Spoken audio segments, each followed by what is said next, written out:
परम पावन श्री वृंदावन धाम की भूमि पर परम पूज्य सदगुरुदेव भगवान द्वाराचार्य जगत गुरु निम्बारकाचार्य श्री मुकुंद देवाचार्य पीठाधीश्वर श्री राधेश्याम शरण देवाचार्य जी महाराज के मार्गदर्शन में विश्व प्रसिद्ध भगवान श्री कृष्ण की नगरी श्री धाम वृंदावन परिक्रमा मार्ग मिथिला कुंज आश्रम में निरंतर 24 घंटे अखंड श्री युगल नाम महामंत्र संकीर्तन 30 वर्षों से चल रहा है और अखंड अहर्निश 24 घंटे सदा श्री धाम वृंदावन में मिथिला कुंज में चलता रहेगा। आज विश्व भर में अनेकों मंदिर हैं, किंतु भागवत का कोई मंदिर नहीं है। तब हमारे पूज्य गुरुदेव के भजन संकल्प से ये भाव जागा कि श्री धाम वृंदावन में एक अलौकिक भागवत मंदिर बने, जिसमें वृंदावन आने वाले सभी भक्तगण एक साथ संपूर्ण भागवत श्लोक का दर्शन कर सकें। सदगुरुदेव के इस भाव को साक्षात करने के लिए विश्व में प्रथम बार श्री धाम वृंदावन मिथिला कुंज आश्रम में श्रीमद् भागवत महापुराण के 18,000 श्लोक शिलालेख लिखित भव्य दिव्य श्रीमद् भागवत महापुराण मंदिर बनने जा रहा है। आप सब भी इस दिव्य भागवत मंदिर में अपना तन मन धन से सहयोग कर श्री धाम वृंदावन में अक्षय पुण्य प्राप्त करें। एक श्लोक शिलालेख की सेवा राशि मात्र 5100 रुपए है, जिसमें आपके नाम से एक श्लोक शिलालेख पर लिखा जाएगा। इसी प्रकार से आप 2 श्लोक की दान राशि 11,000 रुपए, 5 श्लोक की दान राशि 25,000 रुपए, 11 श्लोक की दान राशि 51,000 रुपए और 21 श्लोक की राशि है 1,01,000 रुपए देकर अनंत पुण्य के भागी बन सकते हैं। कहा गया है कलयुग केवल नाम आधारा। हम सब भी श्री धाम वृंदावन में अपने नाम से या अपने पूर्वजों के नाम से या घर में समस्त विघ्न बाधाओं को दूर करने के लिए श्री धाम वृंदावन में अखंड संकीर्तन कराने का अलौकिक पुण्य प्राप्त कर सकते हैं। साथ ही आपके द्वारा प्रदान किया गया सेवा राशि से हरि नाम संकीर्तन के साथ साथ संतों का भोजन एवं गौ माता के लिए गौग्रास समर्पित किया जाएगा। आप निम्न राशि प्रदान कर सदस्यता ग्रहण कर सकते हैं। एक दिन का संकीर्तन राशि मात्र 1500 रुपए, एक माह का संकीर्तन राशि मात्र 15,000 रुपए, 12 माह की संकीर्तन राशि मात्र 21,000 रुपए से आपके नाम से निरंतर अखंड श्री युगल नाम हरि नाम संकीर्तन के साथ साथ साल के 12 माह में 12 दिन 12 संतों का भोजन गौग्रास आदि सेवाएं आपके मरणोपरांत भी चलते रहेंगे। अतः आप एक छोटा सा संकल्प लेकर हमसे जुड़ सकते हैं और श्री धाम वृंदावन मिथिला कुंज आश्रम में आप आजीवन सदस्य रहेंगे। आप वृंदावन में जब भी आएंगे तो आपके रहने की निशुल्क व्यवस्था रहेगी। Account number 15850501309। अकाउंट होल्डर नाम Mithila Kunj trust, RTGS NEFT IFSC code ICIC 00010117, branch Vrindavan. Mobile number 9410810861। UPI Mithila Kunj trust @ICICI। ये संस्था 80G के अंतर्गत कर मुक्त है, जिसके द्वारा आप अपने दान पर टैक्स की छूट प्राप्त कर सकते हैं। आपके दान राशि की रसीद आपको बाय पोस्ट संस्था द्वारा भेजी जाएगी। साथ में आपको संस्था का प्रमाण पत्र भी दिया जाएगा। आइए हम सब मिलकर इस दिव्य भागवत मंदिर में अपना तन मन धन से सहयोग कर श्री धाम वृंदावन में एक अलौकिक भागवत श्लोक मंदिर का निर्माण करें। अधिक जानकारी के लिए संपर्क करें और मिथिला कुंज आश्रम से जुड़ने के लिए फेसबुक, यूट्यूब और इंस्टाग्राम मिथिला कुंज ऑफिशियल पेज को फॉलो करें।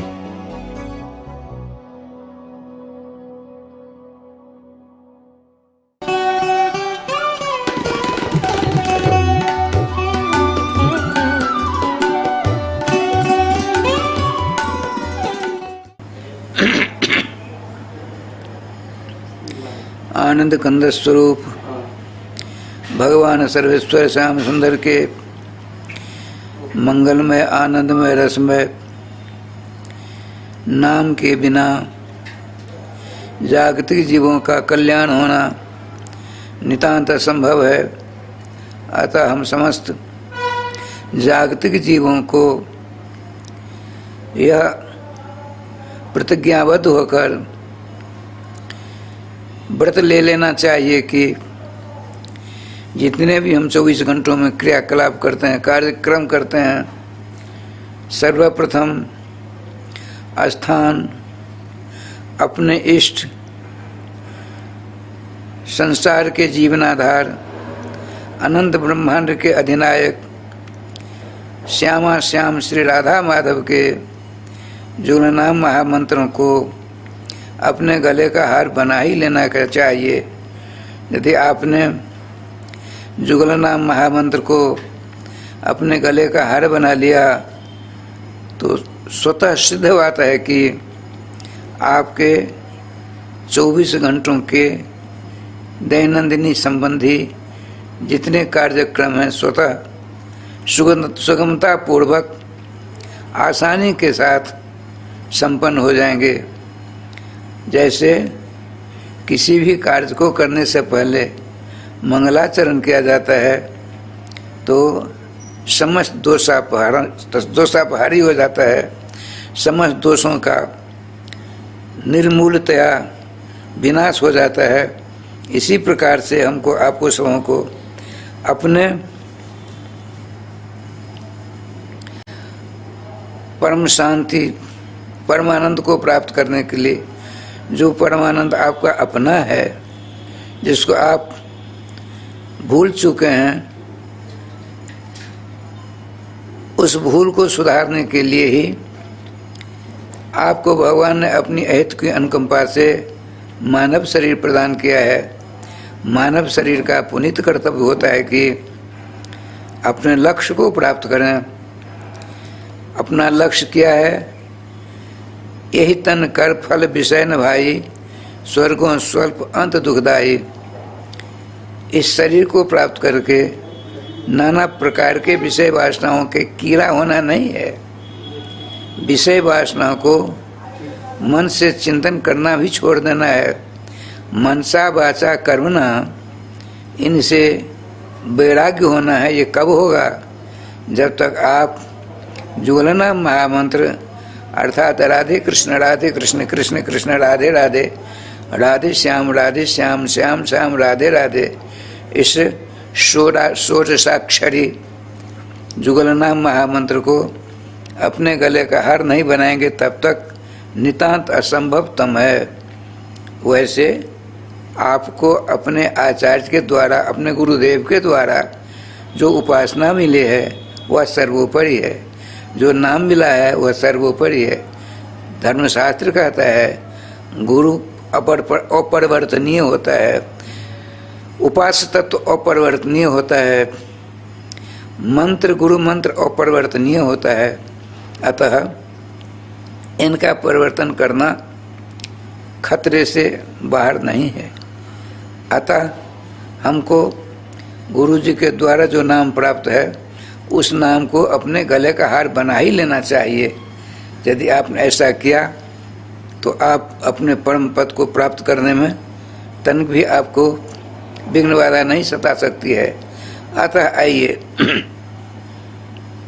देखिए, श्रीमद् भागवत महापुराण। श्री शब्द का अर्थ होता है पृथ्वी, श्री शब्द का अर्थ होता है प्रकाश, श्री शब्द का अर्थ होता है महात्म, श्री शब्द का अर्थ होता है राधे राधे संपत्ति, श्री शब्द का अर्थ होता है लक्ष्मी रमा राधा आदि। लेकिन प्राकरणिक अर्थ लगाया जाता है। यहाँ प्रकरण क्या है? श्रीमद् भागवतम पुराण ममलम जद वैष्णवा नाम धनम श्रीमद् भागवत।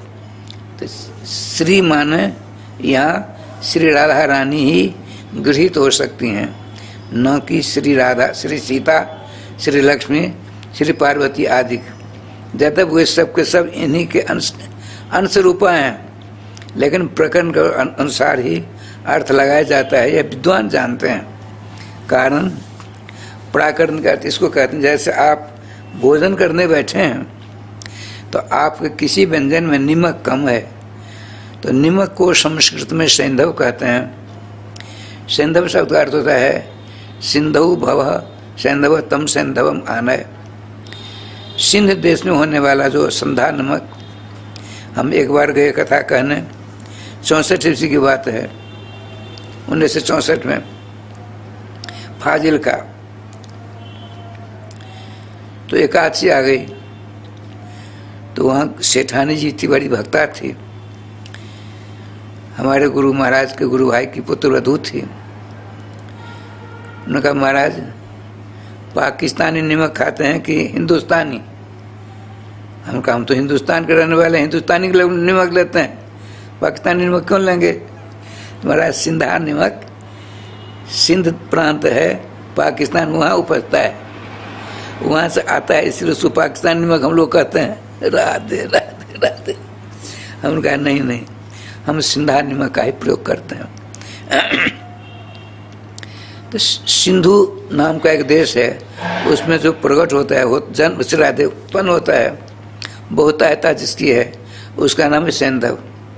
अब किसी आप भोजन करते समय किसी व्यंजन में नमक कम है, आप संस्कृत विद्वान हैं, आपका रसोईया भी संस्कृतज्ञ है, आपने कहा भू पाचको किंचित सैंधवम आने, उसने अर्थ का अनर्थ समझ लिया। उसने सोचा सिंध देश में दो पदार्थ, बहुत सारे पदार्थ होते हैं, दो की प्रसिद्धि है सैंधव के रूप में, जैसे एक नमक और दूसरा घोड़ा। घोड़ा वहाँ का बड़ा मशहूर होता था, बहुत पुरानी बात है। तो रसोईया ने सोचा घोड़ा मांग रहे हैं, आप भोजन थाली पर बैठे हैं, नमक कम है, आपने सैंधव मांगा, उसने घोड़ा लाकर खड़ा कर दिया, तो प्रकरण विरुद्ध बात हुई। ऐसा नहीं होना चाहिए, नमक लाना चाहिए। आप सच दर्द करते तैयार हैं, आपने कहा भो भृत्य सिंध भगवान है। अरे भाई अमुक अपने नौकर से कहा हमको यहाँ से राधा को नहीं जाना है, सिंधव को लो अर्थात घोड़ा लो। सच दर्द करते तैयार हैं आप, उस समय यदि आपके सामने संधा नमक का डेला लाकर सामने कर दिया तो ज़्यादातर और बिगड़ जाएगी। प्रकरण विरुद्ध इसको कहते हैं। प्राकरण अर्थ का हुआ भोजन करते समय नमक लाना चाहिए सैंधव की जगह पर, यात्रा करते समय नमक नहीं घोड़ा लाना चाहिए, ये प्रकरण विरुद्ध बात होती है। तो यहाँ श्रीमद् भागवत महापुराण की बात चल रही है। श्री माने सीता नहीं, लक्ष्मी नहीं, दुर्गा काली चंडी आदि नहीं। कारण श्रीमद् भागवत महापुराण के प्रतिपाद्य तत्व श्री कृष्ण है। तो उनकी प्राणाधिष्ठात्री वृषभानुराज दुलारी कीर्ति कुमारी श्री श्यामाजू ही श्री जी के नाम से ख्याति प्राप्त हैं।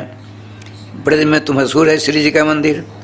श्री जी का मंदिर बरसाने में ऊंचे शिखर पर श्री जी का भव्य मंदिर बना हुआ है, उसमें श्यामा श्याम की अलौकिक प्रतिमा विराजमान है। उनके दर्शन करने के लिए लाखों लोग आते हैं प्रतिवर्ष और अपनी मनोकामना की पूर्ति करके वहाँ से प्रस्थान करते हैं। तो कहने का तात्पर्य श्रीमद जो है, श्री ही, श्री माने राधा, श्री मतु प्रत्यय होगा व्याकरण में। मतु प्रत्यय कब होता है? श्री ही अस्ति अस्य असौ श्रीमद। श्री हैं जिनकी, किनकी श्री हैं? राम जी की नहीं। यहाँ प्रकरण है क्या? श्री माने राधा। श्री राधा रानी राम जी की नहीं है, विष्णु भगवान की नहीं है, भगवान शंकर की नहीं है, उनके आराध्य तत्व हैं, ये तो संभव है। लेकिन श्री राधा रानी श्याम सुंदर की हैं और श्याम सुंदर राधा रानी के हैं, इसमें दो राय नहीं है। श्री अस्ति अस्य श्रीमद मतुप्रत हुआ श्रीमद। श्रीमद माने राधा कृष्ण, श्रीमद माने वृंदावन बिहारी बिहारिणी बिहारी जो, श्रीमद माने निकुंज बिहारिणी बिहारी जो, श्रीमद माने रस प्राण अधित सेव्या सेव्य जो। यही ध्वनि नहीं सर्वांगीण अर्थ प्राप्त होता है। श्रीमद शब्द का अर्थ हुआ राधा कृष्ण। उसके बाद क्या है? भागवत। श्रीमद् भागवत 4 धातुओं से भागवत से निष्पत्ति होते। भा दीप्तो धातु है, गमलुरी गतो धातु है, वृतु वर्तने धातु है, त्रिप्लवने धातु है। इनका क्या अर्थ है देखिए। अब जैसे किसी ने गंगा जी का महात्म्य सुना, गंगा जी का महात्म्य बड़ा जोरदार है, बताते हैं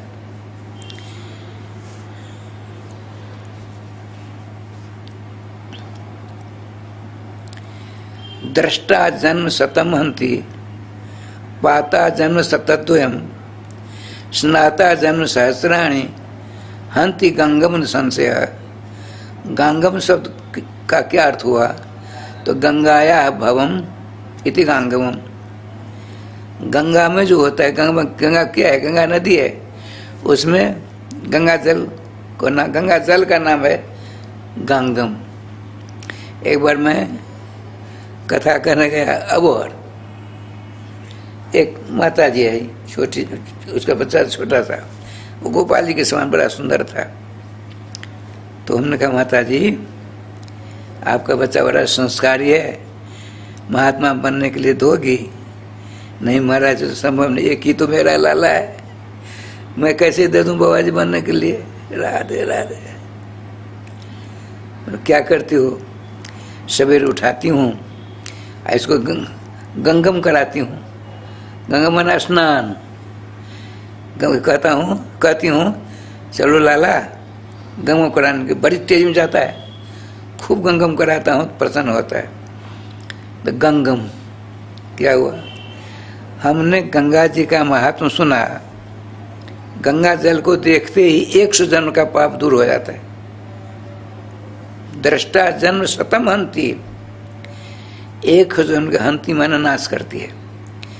गंगा जी के दर्शन करने मात्र से, गंगा जल का दर्शन करने मात्र से क्या पुण्य होता है, क्या फल मिलता है?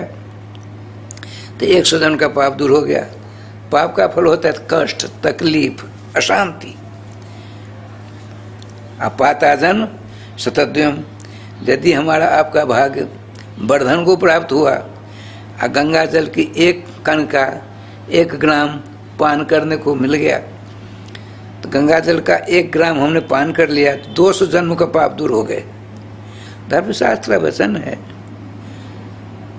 दृष्टा देखने वालों का 100 जन्म का पाप दूर हुआ। गंगा जल का 1 ग्राम पीने से 2 जन्म का 200 जन्म का पाप दूर हो गया। और स्नान करने से क्या होगा भैया? स्नाता जन्म सहस्राणि, हंति गंगम न संशय। यदि आपको ऐसा सौभाग्य प्राप्त हुआ कि हरिद्वार गए या प्रयागराज गए या काशी गए या सिमरिया घाट गए, भैया गंगा जी तो गंगा जी, सभी जगह गंगा जल एक से। उसमें आपको गोता लगाने का, डुबकी लगाने का, स्नान करने का परम सौभाग्य प्राप्त हुआ, तो उसका फल क्या मिलता है? अनेकानेक जन्मों के सारे पाप धुलकर समाप्त हो जाते हैं। स्नाता जन्म सहस्राणि, सहस्राणि देखिए, सहस्राणि बहुवचन है। अमर कोशकार कहते हैं विंशत्याद्या सदा कर्तव्य। 20 से आगे शब्द का प्रयोग करोगे तो एक वचन प्रयोग होगा। जैसे एकम एकेन एकस्मै, एकस्मात् एकस्य एकस्मिन होता है। और दो शब्द का एक में प्रयोग नहीं होगा, 3 में प्रयोग नहीं होगा। दो द्वाभ्याम, दो बस। और 3 का एक वचन 2 वचन प्रयोग नहीं होगा, केवल वचन होगा। 3 है ना, 1 2 3। 1 का 1 वचन में ही केवल, 2 का 2 वचन में ही केवल, और 3 से आगे बहुवचन में। कब तक? 20 तक। 21 के बाद 1000 लाख करोड़ अनंत महासंघ तक एक वचन प्रयोग करना पड़ेगा। कैसे? आपने 3 रुपया में एक कलम खरीदी, उसका संस्कृत क्या बनेगा? अहम त्रिभी रूपकई लेखनी क्रीता, लेखनी खरीदी। अच्छा, हमने 50 रुपये में पुस्तक खरीद, क्या होगा? हम एक वचन प्रयोग होगा, 20 का आगे तो एक वचन क्यों होगा? बहुवचन होना चाहिए, तो नियम होता है। विंशत्याद्या सदा एकत्वे, एक वचन प्रयोग होगा, तो क्या हुआ? अहम पंचाशता, एक वचन हुआ, 50 50 50 पंचाशते 50 50 50 ऐसा रूप चले एक वचन में। अहम 50 और रूप क्या? रुपया है तो रुपये का ही हो जाएगा बहुवचन। 50 एक वचन और रुपया बहुवचन हो जाएगा। अहम 500 और रुपये गए ही इदम पुस्तकम कृतवान, यह पुस्तक मैंने खरीदी। क्या बढ़िया बात हुई। ये क्या कहते हैं? स्नातजन सहस्राणी, बहुवचन कैसे हो गया? राजश्याम जी वैदिक प्रक्रिया व्याकरण में आता है,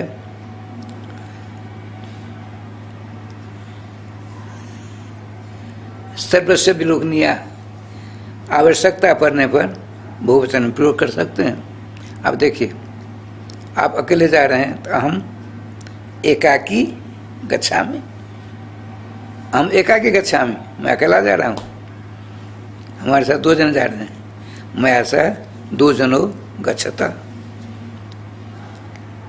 क्या बढ़िया बात हो गई।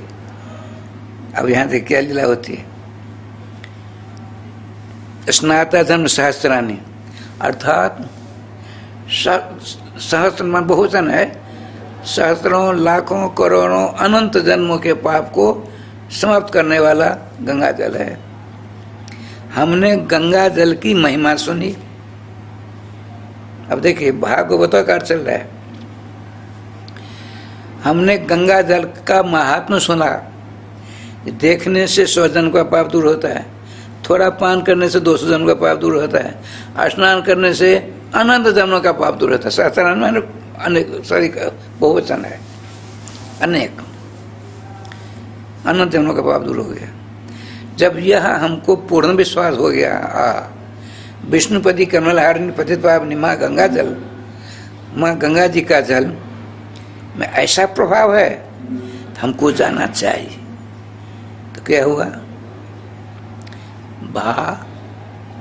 पहले उसकी महिमा सुनी, उसका महात्म्य सुना। भा है, भा का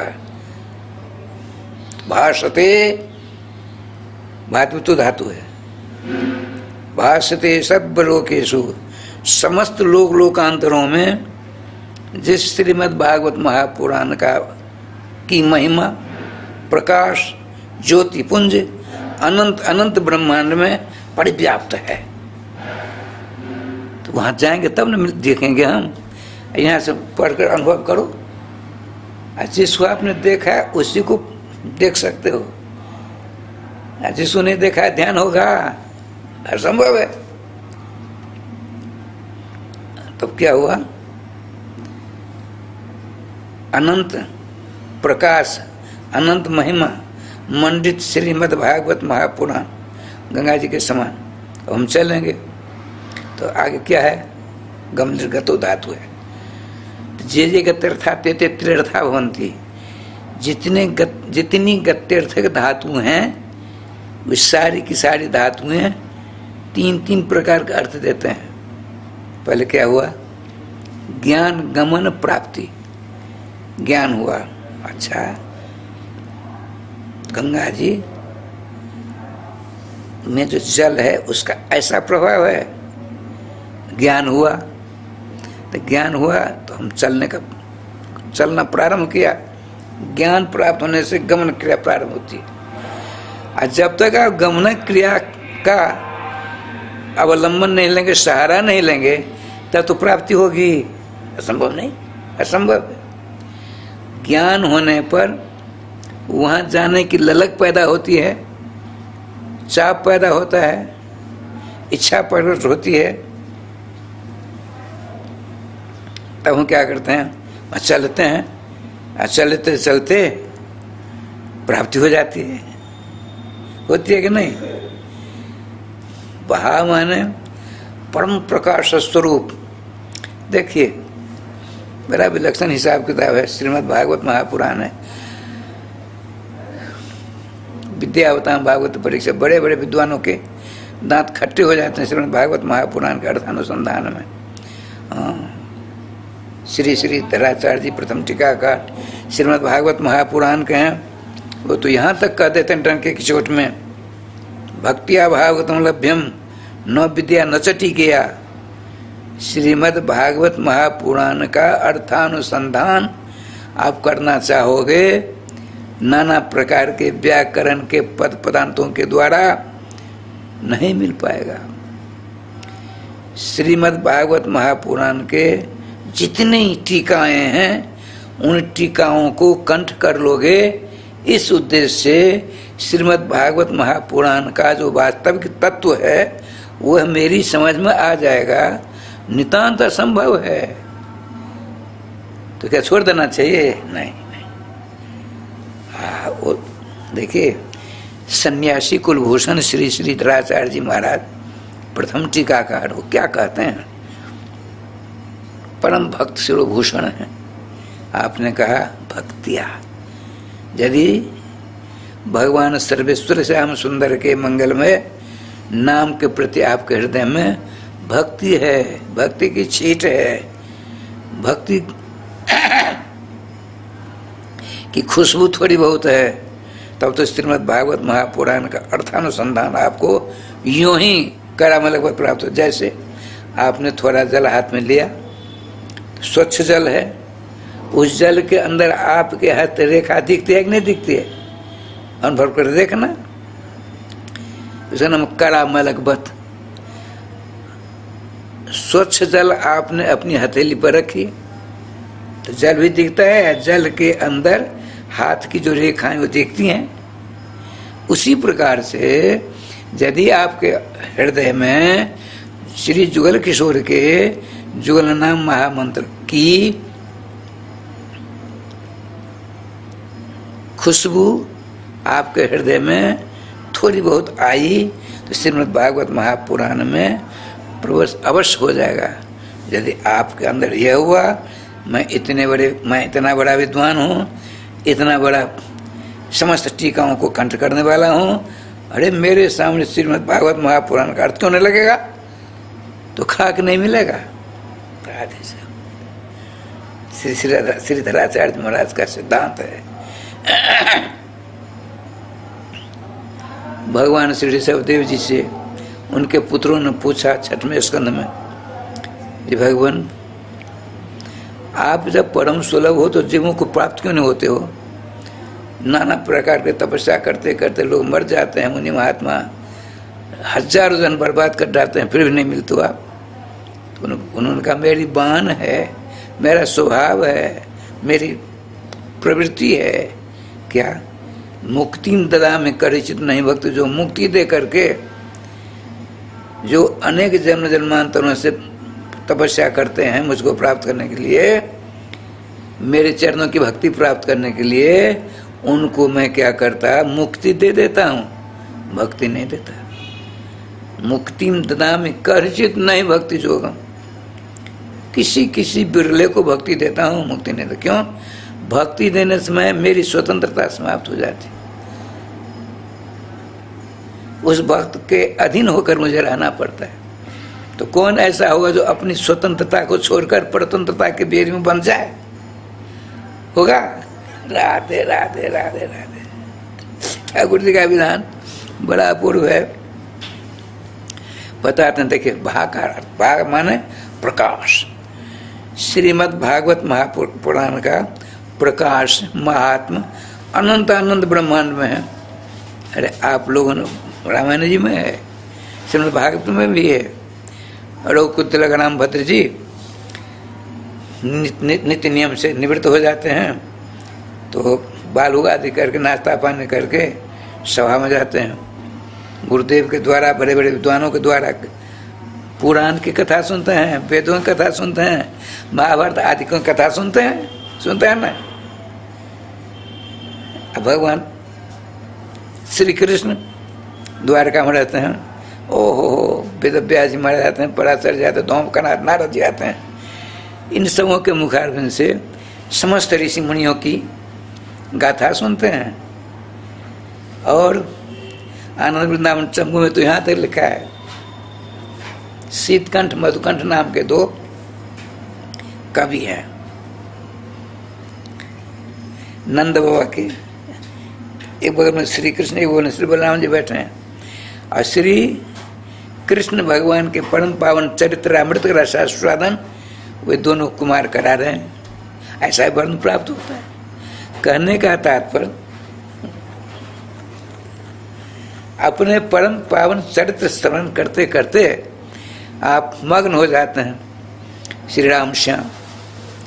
जब स्वयं अपने परम पावन चरित्रामृत का अवगाहन करते करते निमग्न हो जाते हैं, होश वास न जाने कहाँ चला जाता है।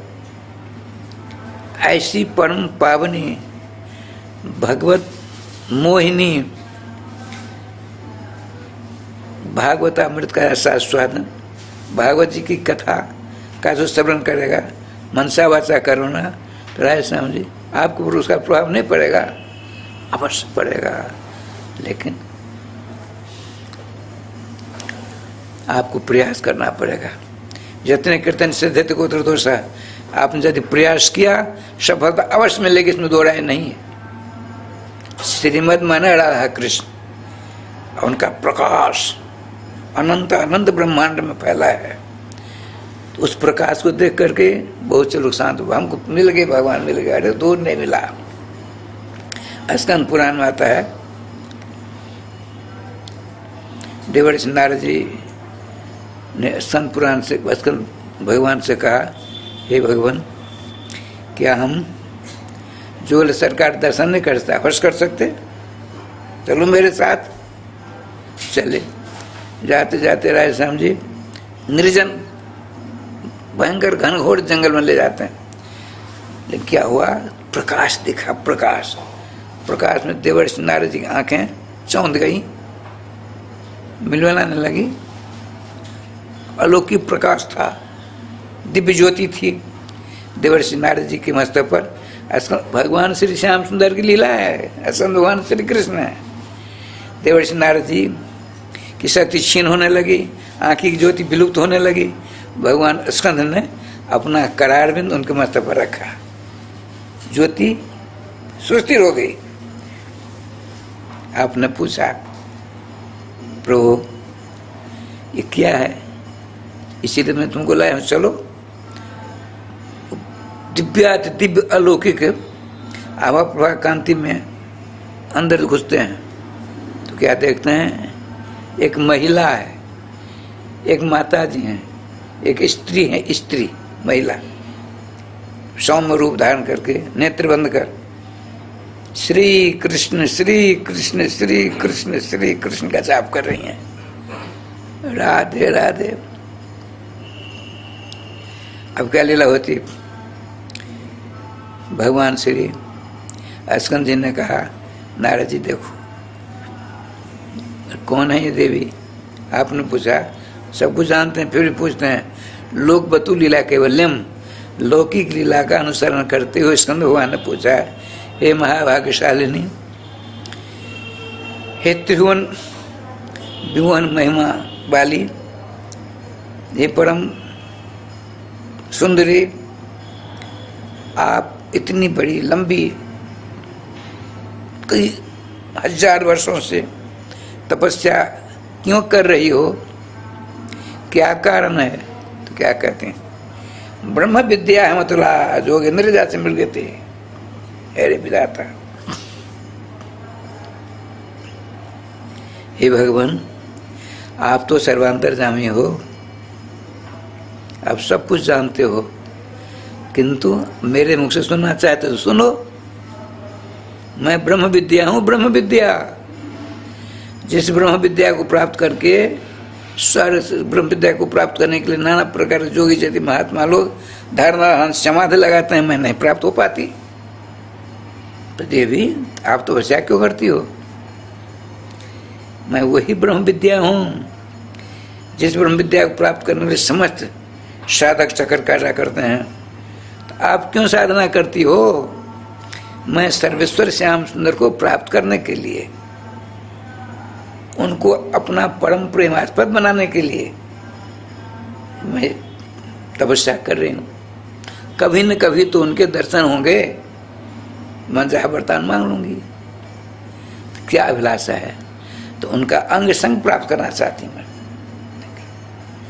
स्वयं ब्रह्म विद्या भगवान श्री कृष्ण के मंगलमय नामामृत का रसास्वादन परायण हो रहे हैं वर्षों से, राधे शास्त्रों शास्त्र वर्षों से। किस लिए? उनका अंग कांति में प्राप्त हो, उनकी साधारणी में बनूं, इसलिए तपस्या करती हूँ।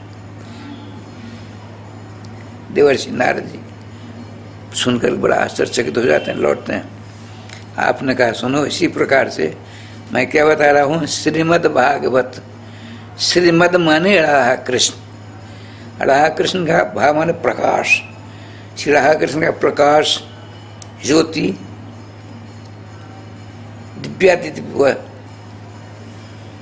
मुनिमन मोहिनी ज्योति अनंत अनंत ब्रह्मांड में फैली हुई।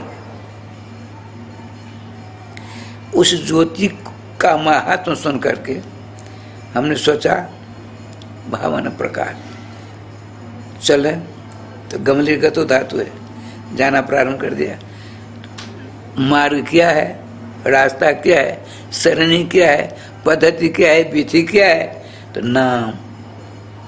नाम रूपी पद्धति को पकड़ लोगे, नाम भगवान वहाँ पहुँचा देंगे। राम में वह क्षमता नहीं है, श्याम में वह शक्ति नहीं है, जितनी शक्ति उनके मंगल में नाम में है। यदि आपने नाम को पकड़ लिया, खाते पीते सोते बैठते चलते फिरते और हमेशा आप आदत डालनी पड़ती है, अभ्यास करना पड़ता है। जो इतना आलस है, जब हम पढ़ते थे तो उसमें कभी कभी आता था, आलस्य ही मनुष्यानाम, आलस्य ही मनुष्यानाम शरीरस्थो महान रिपु। मनुष्यों का सबसे बड़ा शत्रु कौन है? सबसे बड़ा शत्रु आलस, आलस, आलस। सवेरे उठ करके झाड़ू नहीं लगाएंगे, 10 बजेंगे, 10 बजे लोग यहाँ लोग आते जाते हैं, तब झाड़ू लगाओगे, संभव है? हमारा कर्तव्य है, जो हमने जो लिया है काम, वो मेरा पुनीत कर्तव्य है, समय से पहले कर देना चाहिए। आलसी इतने हैं तो कैसे काम चलेगा? बाबा राम राम, जय श्री राधे श्याम। गोविंद जय जय, गोपाल जय जय, गोविंद जय जय, श्री राधा रमण हरे गोविंद जय जय, श्री राधा रमण हरे गोविंद जय जय, श्री वृंदावन बिहारी लाल की जय। जय जय श्री राधे श्याम नाम महाराज की जय। अब देखिए, श्रीमद माने श्री राधा कृष्ण, भावन उनका जो, उनकी जो द्वितीय है, प्रकाश है, ज्योति है, केवल इस कमरे में नहीं, इस श्रीधाम वृंदावन में ही नहीं, भारत भूमि में नहीं, इस एक ब्रह्मांड में, श्री राधे संसार में ही नहीं, अनंत अनंत ब्रह्मांड में बालक शब्द आया है। श्रीमद् महापुराण 10वें स्कंद के 3 अध्याय में कंस की जेल में महाविष्णु प्रकट होते हैं, तो वहाँ आया है, तमद्भुतम बालक ममुजे क्षणम चतुर्भुजम शंख गदार्जुदायुधम वसुदेव एक शत।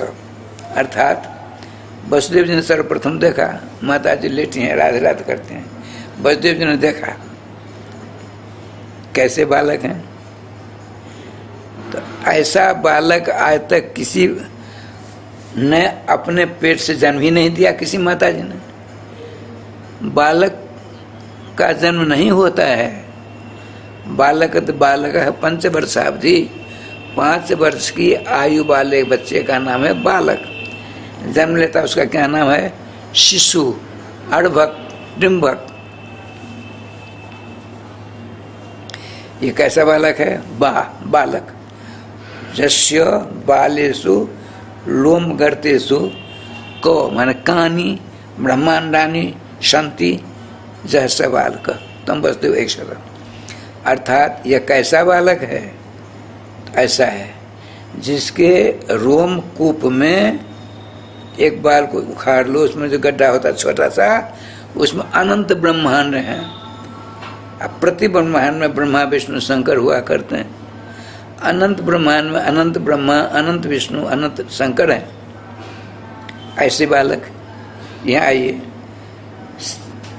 श्रीमद माने राधा कृष्ण, उनका भाव माने प्रकाश अनंतानंद ब्रह्मांड में परिव्याप्त है। उस प्रकाश पुंज के दर्शन करने के लिए हमको जाना चाहिए। तो गोया ज्ञान का मन प्राप्ति। जब प्रकाश पुंज वाले हमारे जुगल किशोर हैं, यह ज्ञान हुआ आपको तो जानने की इच्छा हुई, तो चलने लगे। चलते चलते गुरुदेव की कृपा हो गई तो प्राप्ति मिल गई। गौ माने ज्ञान का मन प्राप्ति। ज्ञान हुआ, दिव्य महिमा मंडित जुगल किशोर हैं, वहाँ जाने की इच्छा जागृत हुई, चले। गुरुदेव की अनुकंपा हुई तो प्राप्ति हो गई। भा गौ, गौ माने वो कहाँ है? वर्तते सर्वलोकेषु, समस्त लोकांतरों में वो विराजमान है। वर्तते सर्ववेदेषु, ऋग्वेद, यजुर्वेद, अथर्ववेद और सामवेद, चारों वेदों की प्रत्येक ऋचाओं में वे विराजमान हैं। वो अच्छा एक बात बताइए, श्रीमद् भागवत महापुराण का हमने अध्ययन किया, हमने पाठ किया, हमने कथा सुनी, उससे क्या होगा? भूख लगती है, आप भोजन करते क्या होगा? तो 3 फल मिलते हैं। तुष्टि, पुष्टि, क्षुधा की निवृत्ति होती है। भूख लगी है, भूख लगने से लोग कमजोर हो जाते हैं, शक्ति क्षीण हो जाती है। यहाँ क्या होता है? 3 बातें हैं। आपने क्या काम? एक भोजन करने का, 3 फल क्या मिला? संतोष होने लगा। खाते खाते संतोष होने लगता है कि नहीं लगता है? संतोष हुआ। तुष्टि, पुष्टि, ताकत बढ़ने लगी, तुष्टि पुष्टि हुई। और खाते खाते भूख समाप्त हो गई, हुई कि नहीं? ये 3 काम आते हैं। ठाकुर जी की बात देखिए, जब आपने श्रीमद् भागवत महापुराण की कथा का हृदय से मनसा वाचा करना, लौ लगाकर, भक्ति लगाकर, कान लगाकर श्रवण करते हैं, तो उसका फल क्या होता है? उसका फल क्या होता है? तो त्रिभागवत तो है। तो माने त्रिप्लवन धातु है। तारयति भवार्णवात। संसार सागर में आप 2,98 करोड़ जन्म से चक्कर काट रहे हैं, और उसके प्रवाह के थपेरे से आप मारे जाते हैं, पीटे जाते हैं, तकलीफ पाते हैं। लेकिन श्रीमद् भागवत महापुराण अमृत का रसास्वादन करते करते संसार सागर से पल्ली पार चले जाते, उस पार जाते हैं। जुगल सरकार का नित्य सानिध्य प्राप्त हो जाता है। जुगल सरकार का, श्री राधा माधव का नित्य सानिध्य मिल गया। अब क्या चाहिए? जहाँ जाकर लौटना नहीं पड़ता है। देखिए, जितने देवता उतने लोग। जैसे आप अपने कमरा में, हम अपने कमरा है ना, इसी प्रकार से जितने देवता हैं, सूर्य लोक अलग है, चंद्र लोक अलग है, इंद्र लोक अलग है, वरुण लोक अलग है, जम लोक अलग है, सब अलग अलग है। अब ठाकुर जी का विधान देखिए,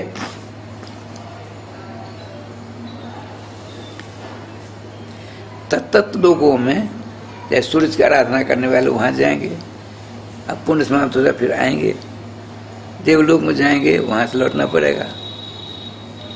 तो जहाँ आना जाना लगा है वहाँ एक्सीडेंट हो जाता है। जहाँ केवल जाने जाने वाले हैं, आने वाला एक भी नहीं, वहाँ एक्सीडेंट होगा, वहाँ टकराहट नहीं होगी। तो कहते हैं जद गत्वा न निवर्तन्ते, जहाँ जाकर भगवान सर्वेश्वर श्याम सुंदर का जो नित्य धाम है, वहाँ जाने के बाद लौटना नहीं पड़ता है। वो कौन धाम है? श्री जुगत सरकार का नित्य रसमय धाम है। कौन धाम? श्री धाम, यही वृंदावन। बताते हैं, जत्र प्रविष्ट सकलोपि जंतु आनंद सच्चिद घनता उपेति। जिस श्री धाम वृंदावन पहुंचने मात्र से आनंद घनता की राज उपलब्धि होती है।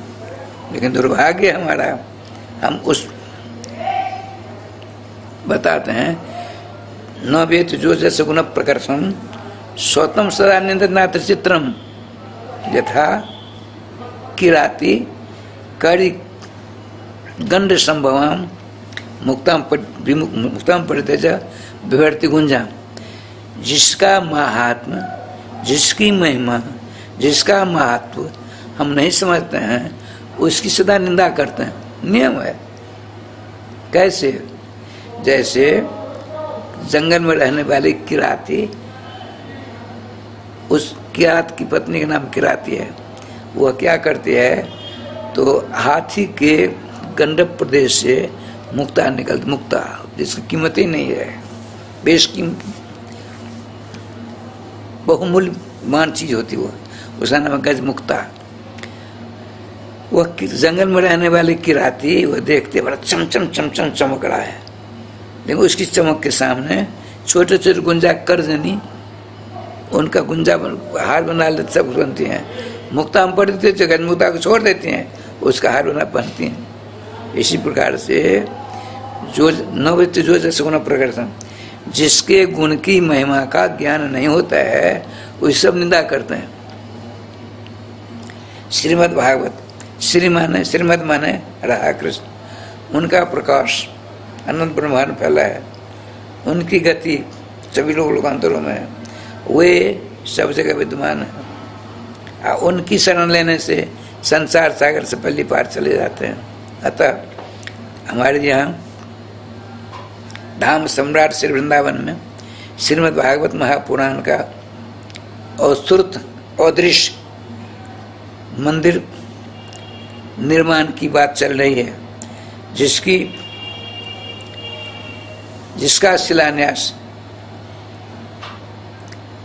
12 मई 2022 ईस्वी तदनुसार वैशाख शुक्ल पक्ष एकादशी बृहस्पति को दिन में 12 से पौने 3 बजे के बीच में शिलान्यास होगा।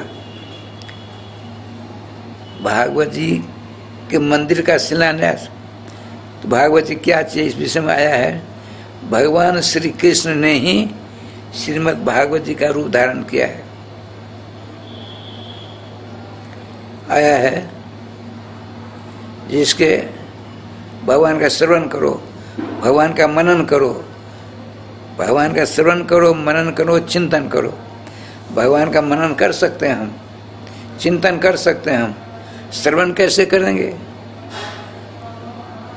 अरे घड़ी का श्रवण होगा, घड़ी को देख सकते हैं आप, कैसा इसका आकार, आंख बंद कर ध्यान कर सकते हैं। श्रवण से क्या कर सकते हैं? तो बताते हैं श्री सुखदेव जी, श्री कृष्ण शब्दात्मक भागवत महापुराण स्वतः बने, तेने यंग बांगमयी मूर्ति ही प्रत्यक्षा वर्तते हरे। भगवान नंद नंदन श्याम सुंदर की वाणी ने ही श्रीमद् भागवत का रूप धारण किया है। क्यों? ऐसा क्यों हुआ? तो परीक्षित जी महाराज, पांडु के 5 बालक हुए, जिनमें बीच के बालक का नाम है अर्जुन, उनके बालक का नाम है अभिमन्यु, अभिमन्यु के बालक का नाम है परीक्षित। गोविंद जय जय गोपाल जय जय, गोविंद जय जय श्री राधा रमण हरे, गोविंद जय जय श्री राधा श्री वृंदावन बिहारी लाल की जय। तो अभिमन्यु जी के बालक का नाम है परीक्षित। वह जब 59 वर्ष 11 महीना 18 दिन के हुए, एक रखा हुआ अलमारी में बंद मुकुट को धारण किया। और लोग उनसे संपन्न हो गए, वहाँ से आते हैं शिकार खेलने के लिए। हस्तिनापुर से शिकार खेलते खेलते पहुँच गए कहाँ? बिहार। बिहार पहुँचते हैं कोसी नदी के किनारे। और वहाँ एक महात्मा जी का नाम था श्रृंगी ऋषि, उनके पिताजी का नाम था समीक ऋषि। पद्मासन लगा करके भगवान श्याम सुंदर के ध्यान में मग्न थे। उनके छोटे छोटे बच्चे सब ऋषि कुमार स्नान कर रहे थे कोसी नदी में। अरे परीक्षित वहाँ पहुँचते हैं, प्यास लगी। क्यों? कि सोनाम का मुकुट है, उसमें कलयुग घुस गया, इनकी बुद्धि बिगाड़ी। पहुँचने रथ से निकलते हैं, उतरते हैं और कहते महात्मा जो ध्यानस्थ भगवान के ध्यान मत थे, उनसे कहा हमको प्यास लगी, मैं चक्रवर्ती सम्राट पांडुकुल भूषण परीक्षित वर्तमान राजा परीक्षित हूँ, मुझे प्यास लगी, पानी दो। वो तो उस लोग भगवान श्याम सुंदर के पास थे, उनको इसका ज्ञान नहीं, हमको कौन क्या कह रहा है। कलयुग ने इनकी बुद्धि को मार दी, भ्रमित कर दिया। तो अपने धनुष की नोक, अपने बाण की नोक से मरा हुआ सांप था, उसे लेकर के महात्मा जी गले में रख दिया। छोटे छोटे बच्चे देख रहे, भागे गए सब। समीक ऋषि जिनके गले में सांप दिया है, उनका बालक श्रृंगी ऋषि स्नान कर रहा था बच्चों के साथ। वहाँ तक, अरे श्रृंगी तू यहाँ नहा रहा है, तेरे पिता के गले में वर्तमान सब सम्राट परीक्षित ने सांप गिर दिया है। सुनते ही आग बबूला हो जाते हैं। कौशिक के आप उपस्पृश्य बागवज्र विसर्ज हो। कौशिक नदी का जल लिया हाथ में और उसमें मंत्रों से अभिमंत्रित कर दिया। कहा सप्तमी त्वं दंक्षति, अरे क्षत्रिय कुल कलंक परीक्षित, तुमने ब्रह्मलीन मेरे पिता के गले में सांप गिरा है।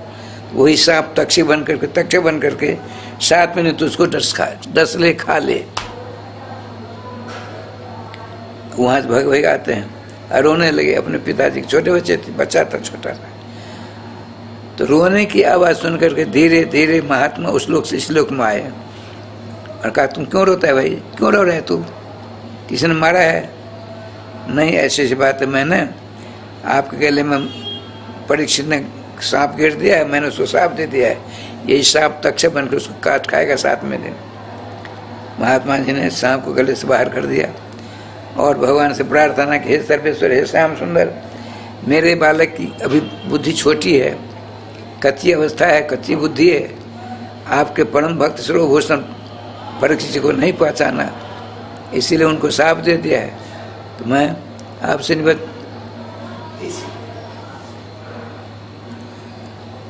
थोड़ा सा रह गया, नाम कीर्तन करें। श्री वृंदावन बिहारी लाल की जय, गोविंद जय जय, गोपाल जय जय, गोविंद जय।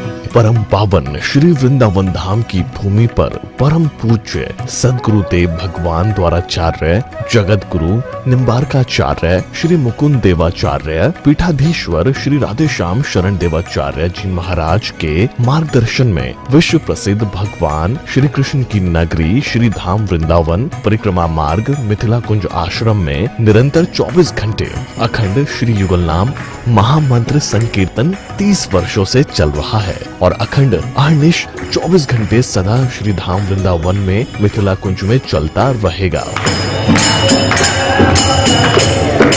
आज विश्व भर में अनेकों मंदिर हैं, किंतु भागवत का कोई मंदिर नहीं है। तब हमारे पूज्य गुरुदेव के भजन संकल्प से ये भाव जागा कि श्री धाम वृंदावन में एक अलौकिक भागवत मंदिर बने, जिसमें वृंदावन आने वाले सभी भक्तगण एक साथ संपूर्ण भागवत श्लोक का दर्शन कर सकें। सदगुरुदेव के इस भाव को साक्षात करने के लिए विश्व में प्रथम बार श्री धाम वृंदावन मिथिला कुंज आश्रम में श्रीमद् भागवत महापुराण के 18,000 श्लोक शिलालेख लिखित भव्य दिव्य श्रीमद् भागवत महापुराण मंदिर बनने जा रहा है।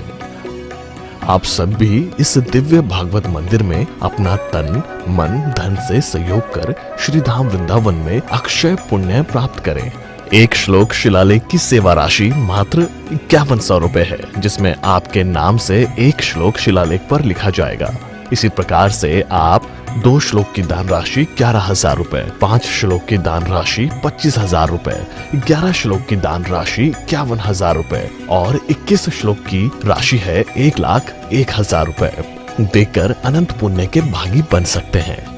कहा गया है कलयुग केवल नाम आधारा। हम सब भी श्री धाम वृंदावन में अपने नाम से या अपने पूर्वजों के नाम से या घर में समस्त विघ्न बाधाओं को दूर करने के लिए श्री धाम वृंदावन में अखंड संकीर्तन कराने का अलौकिक पुण्य प्राप्त कर सकते हैं। साथ ही आपके द्वारा प्रदान किया गया सेवा राशि से हरि नाम संकीर्तन के साथ साथ संतों का भोजन एवं गौ माता के लिए गौग्रास समर्पित किया जाएगा।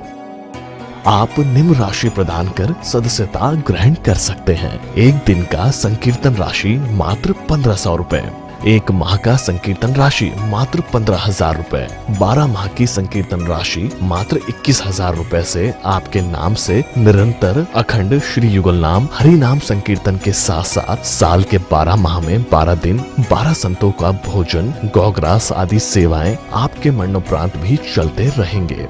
अतः आप एक छोटा सा संकल्प लेकर हमसे जुड़ सकते हैं और श्री धाम वृंदावन मिथिला कुंज आश्रम में आप आजीवन सदस्य रहेंगे। आप वृंदावन में जब भी आएंगे तो आपके रहने की निशुल्क व्यवस्था रहेगी।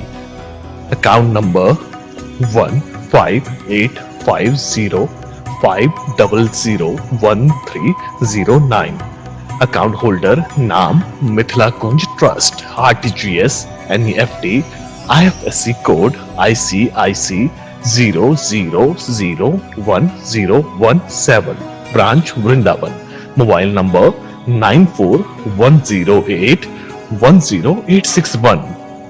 UPI Mithila Kunj trust @ICICI।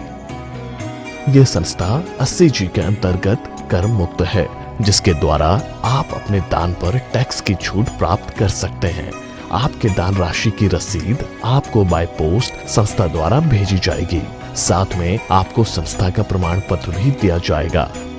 आइए हम सब मिलकर इस दिव्य भागवत मंदिर में अपना तन मन धन से सहयोग कर श्री धाम वृंदावन में एक अलौकिक भागवत श्लोक मंदिर का निर्माण करें। अधिक जानकारी के लिए संपर्क करें और मिथिला कुंज आश्रम से जुड़ने के लिए फेसबुक, यूट्यूब और इंस्टाग्राम मिथिला कुंज ऑफिशियल पेज को फॉलो करें।